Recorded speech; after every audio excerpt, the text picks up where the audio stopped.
ear. The hearing system of mammals is made up of four main bones: the malleus, incus and stapes, which work to conduct vibrations from the eardrum to the inner ear, and the ectotympanic bone, over which the eardrum stretches. This system is more complex than that of any other vertebrate, and there has been much debate over its evolution.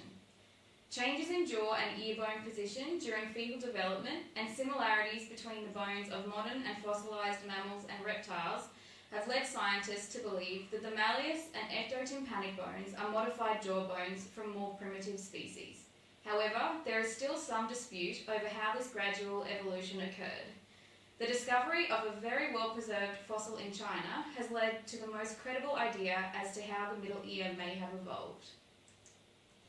In their study, Transitional Mammalian Middle Ear from a new Cretaceous J-hole Eutrichronodont, Meng, Wang and Li examined the near-complete skeleton of a mammal from a family that had hardened Meckel's cartilage, which is a rod-like structure that becomes a part of the lower jaw in extant mammals. This species, called Liaoconodon, lived approximately 120 million years ago, and it was found that the bones of the middle ear were still attached to the lower jaw.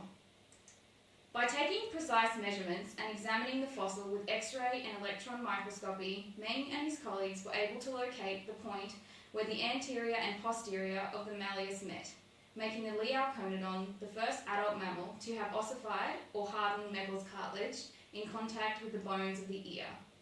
The transition from jaw to ear was considered to be a sound theory, but until the discovery of this fossil, it had never been physically observed. As for how this auditory system functioned, the authors can only speculate.